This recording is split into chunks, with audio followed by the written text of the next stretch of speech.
as a creative, we live in our head, you know what I'm saying? Like we're kind of like magicians in a way, some of us are alchemists. I mean, I definitely know what I do is the magic, because I take a lot of nothing and turn it into something. Bonsu Thompson, writer, producer, cultural engineer. My childhood was really much my foundation of who I am. I come from primarily divorced parents. My dad was, raised in Bed-Stuy. My mother lived in East Flatbush. She's from Williamsburg Projects, but lived in East Flatbush with my grandmother. So I was kind of like back and forth between both neighborhoods as a kid. Bed-Stuy was where I saw hip hop for the first time. That's where I heard, Eric B Rakim when the block parties. I don't remember not writing. My dad was moving when he came across a quote unquote book I wrote at like 4 years old. And I mean, the book is basically construction paper stapled together, but it's like, it says author Bonsu Thompson, illustration Bonsu Thompson. So I'm clearly 4 years old, replicating the books that I'm reading. Bones Malone was a huge inspiration on me. Scoop Jackson was a huge inspiration on me. Travis Smiley, Stuart Scott. I was always attracted to those who were giving us highlights, who were putting a spotlight on our vernacular, our flavor, our fashion, our history. Like I was always attracted to that. I'm a cinephile. I mean, I've always been interested in screenwriting, and I knew I would make the transition at some point. But sometimes the universe lets you know when it's time.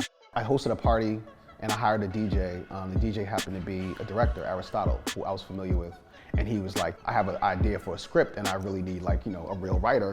We sat down, I don't know what we thought we were doing. There's no way you get into Sundance, writing a script in 3 weeks your first time. We say things out loud and then, the universe laughs at us, man. Like, when it's your time, it's your time. Story Ave was the name of the film. Finally, last September, we hit theaters.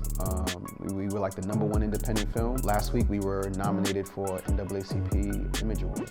Iconic Records, Life After Death was probably the project I was most proud about last year. First of all, Biggie is my all-time favorite rapper. Cheo wrote a biography on him. There's been a biopic film on him. I got a story to tell documentary on Netflix. I mean, there's been so much on Biggie, and my job was to take all this history and be like, what was missing?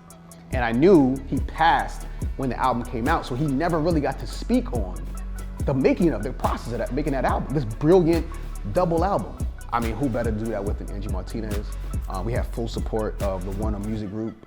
They let me rock for my vision from day one. I mean, everything I said I wanted to do, who I wanted to cover, Angie was gracious in letting me lead her. Ridiculously proud of that project. Hard to Earn, it's an album review podcast. We review new albums as well as classic albums, track by track. We go through the entire album, track by track, and have a conversation about each song. We talk about everything from, the context, where they were, whether they got better this album, which songs from other albums were better than these songs, the production, of course the lines. We're both lyric guys, right? And we don't just do hip hop either, we do R&B as well. So we've done like 2 episodes on SZA, we've done Jasmine Sullivan.